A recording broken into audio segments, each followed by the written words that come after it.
What's up, everybody? It's your boy West Grind. You're watching Sub Urban Nerd, this channel where I give my nerd views on today's nerd news. Well, let me ask you a question. Do you feel lucky, punk? Well, do ya? Well, I know it seems kind of stupid what I'm doing with these whole claw things, but it's for a reason, and the reason is, y'all seen Logan, right? All of us seen Logan. I've seen Logan. Y'all seen Logan. Everybody watching this should have seen Logan because it was one of the best comic book movies of the year of all time. So, needless to say, it was expected what has happened, or talks of what's happening. And I know I'm keeping you guys in suspense, but let me just break it down for you. Laura. And if you do know who Laura is, she was a little girl in Logan. And if you didn't know who she becomes, or what she was, she's Weapon X. Well, X-23. So she's like the female version of Wolverine. And yes, she is getting a spin-off movie. I'm happy about it, because you know what? She was one of the best things of that movie. Logan, yeah, granted, you know, Hugh Jackman playing Logan, that movie was great. It was great. But her being that, yo, like, she was so surprised, like, she was vicious, yo. Once those claws came out, she was vicious as hell, man. She was more agile than Wolverine, just flipping all over, especially with that blade in her foot, just killing, murking niggas. So, it's happening, and in an interview with THR, Logan director James Mangold and producer Hutch Parker with the star Hugh Jackman talked about how their potential of a spinoff.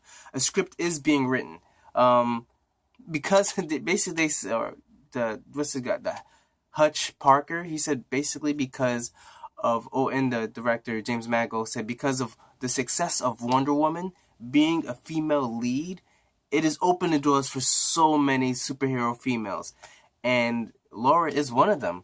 In fact, like in this series now, like, well, she is kind of like the female. She took on the persona of Wolverine in the comics. You know, she's apprentice, and then she takes over. Regardless of the fact, I'm looking forward to it, because that movie, at the end of it, it left you want more. In fact, it left you wanting like the New Mutants. You know, like I expected they were gonna probably come up with something following those kids, not just her, but like all of them, which it still could happen. It could focus on her, maybe becoming like the leader of these little kids, because I could definitely see that happening. But they're definitely talking as far as and that little girl. She's an amazing actress.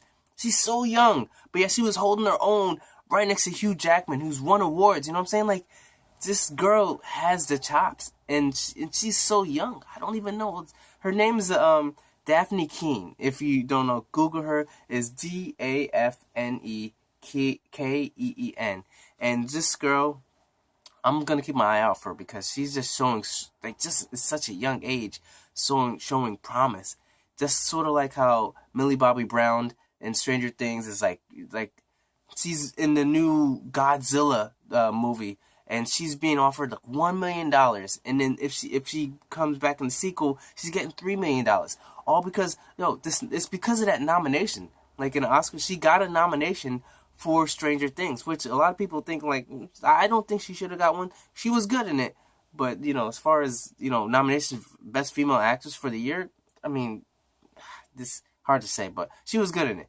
But same thing, like, she's a small young actress. She's doing great. She's like, when you're hot, everybody wants you, and you can get those deals. This girl too, like the Daphne King, look out for her, because I think she's gonna be doing some great things. But I'm definitely looking to see her in the new Laura. I think they said they might even just call it, just like they did Logan, just call this thing Laura, and I wouldn't be mad at that. Instead of going X-23, just go Laura, and it's simple, and let's keep it gritty, and hopefully it stays R-rated, because she's just vicious in the way she was. Like, sure, I'm pretty sure they could try and make it PG-13. I think if you just cut out, like, if they cut out curses, like, if they only have one F-bomb and don't get so gory, I think they could do it. Because they went a long time with Wolverine without cutting people up, but not showing too much blood. And that was like PG-13, so they could do it with this little girl too, just to get more people, because she is a young girl, so you might want to get all the things and not just focus on the adults for her. So that's my opinion on that, but that's what's happening with that. Next on a nerd rundown, the Stranger Things kids, basically, they're going to be cursing in season 2. And I think it's partly because of how well it has done. Because those kids were cursing. They were basically acting the way kids act when their parents aren't there. They say curses. I said curses. And that's what, like, granted, it didn't need it in Stranger Things. But if they start doing it, they're supposed to be in, like, worse situations than they were in Stranger Things. You know what I'm saying? Like same kind of situation, sort of like the kids in It. So only come to say, like, yo, like, they're going to be like, shit, fuck. And I'm only allowed one, so this is still technically PG-13. So, yeah, so I'm definitely, I don't feel bad about it. I think it's great. I'm looking forward to season 2, and it's coming out, remember, it's coming out this weekend, this Friday, the 27th, or 17th, 27th, the 27th. So, all you nerds out there, check out for that. Next, on a nerd rundown,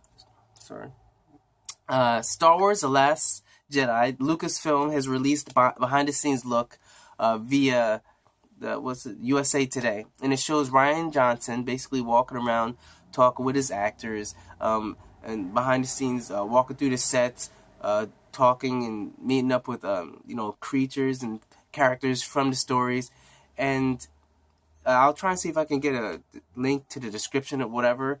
But basically, they're just showing behind the scenes and everything of the movie. Just, hype it a little bit more before the movie comes out in, believe in December. So, like, it's cool. Like I said, I like Star Wars. I don't go, like, nerdgasm off of, like, every detail or whatever. I kind of just enjoy the movie when it happens and just pay attention to it and appreciate the art that is a Star Wars movie. That's what I do. As far as these behind the scenes, I don't care, because it's sort of like spoiler kind of. I just want to see the characters themselves. I see the people in the movie. Like, we already know he's gonna talk to these people, he's gonna talk to this. I don't need to see the stuff before it shows to me in the movie. So that's just my opinion. For all you, like, nerds, whatever, out there that actually like these behind the scene things, that's all on you. So I'm gonna try and see if I can find the link to the description. I'm gonna try. But that's pretty much what I have as far as the Star Wars. Next on a nerd rundown, yesterday I talked about Venom starting its principal photography, and now today's news is Andy Serkis is speaking about how the movie is going to go up to another level in a way that they're going to be doing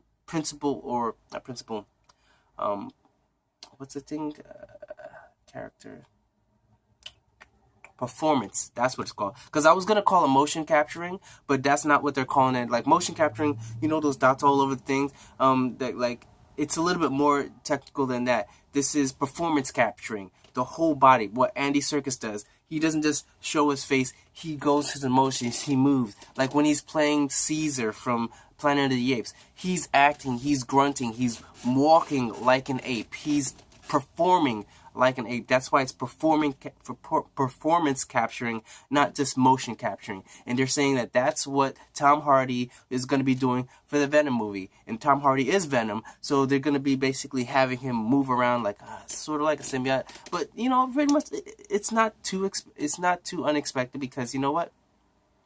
Tom Hardy's a great actor, and he really gets into his role. So, like, he's a very physical person as well, and just, like, if Peter Parker, Spider-Man can do, or Tom Holland can do his Spider-Man things, why not have Tom Hardy do his Venom thing? So, because technically they're the same sort of universe, and they're connected. Like, the Venom movie isn't connected to the MCU universe, but it is connected to the Spider-Man universe. Even though Spider-Man is technically in MCU, you won't see MCU characters in a Venom movie. You'll see only Spider-Man if he does show up in a Venom movie.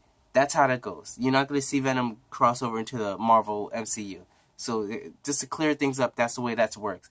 So, as far as that, I'm definitely looking forward to it. And that just, shows that they're really going all out. Because they've already got all these great actors and actresses in this movie. And now they're doing the performance capturing.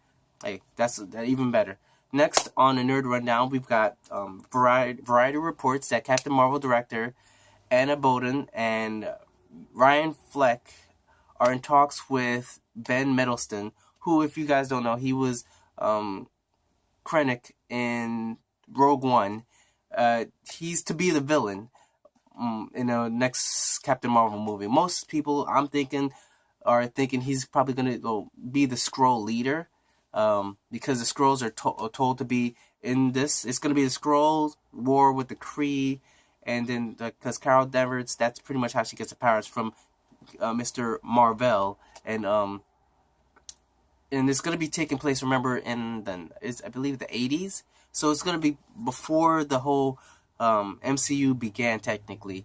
So I don't know how they're going to work. Like I said, I think that maybe somehow she gets frozen, or she goes out into space, and with those new powers, she doesn't age. So when she comes back, that's how I think it's going to work with the Infinity War, how they're going to bring her back into the fold for it to make sense. So as far as that, Ben Mendelsohn, he's a great actor. So, like, it's always good to add great actors to another Marvel comic book movie. He just adds a little bit more clout to it. So as far as that, I'm happy. Look forward to seeing what this guy does, because, like I said, he's always typecast as a bad guy, and there's a reason for that sometimes. It's because you're a not good-ass bad guy. You know what I'm saying? Some people are typecast as heroes all the time. Some people are typecast as bad guys. Like, as soon as you see them in a movie, regardless of the fact, you're like, yo, this dude's gonna stab someone in the back, and that's just how it is. Like, that's kind of what I was thinking when I was watching the movie Geostorm, who the person that turned out to be the bad guy. I kind of could see it. I was like, he's always a bad guy, but I'm going to give him benefit of the doubt. Maybe he's a good guy, but nope, turned out to be the bad guy. And remember, I'm going to check out for my review of the movie in this the card, or this card. I forget where. I believe it's here. But also, it's here. But next on the Nerd Rundown, we've got Gambit. They've talked that Gambit looks like they're looking for the cast thieves and assassins for the assassin guild or guide, assassin guilds, and Mr. Sinister. Sorry, I'm messing up. I'm trying to look at my notes. But yeah, so yeah, they're casting the thieves, the assassins, and Mr. Sinister, and hey, that's only good news, because like I said, this whole Gambit movie, it was off. It was on $150 million. They were like, nope, because Logan and Deadpool, we can do it for cheaper, a lot better. They brought it down, but all through it, Channing Tatum has still been on board, and I'm looking forward to seeing what he does, what he brings as action, because he's very, athletic, and he very, he moves around a lot, so therefore I could definitely see him doing great with Gambit, and he seems like he could be smooth, you know what I'm saying? Plus, he's from Louisiana, hometown, so I think it's going to be a great partnership as far as them. So that's pretty much it. That's pretty much all I have for the Nerd Rundown, as far as that. And remember, remember to like, subscribe, check out yesterday's nerd news, check out the playlist, and if anything, again, check out my review of Geostorm. And remember, I'm Wes Grant, you're watching Suburban Nerd, and you've just been nerdified. Catch you guys tomorrow.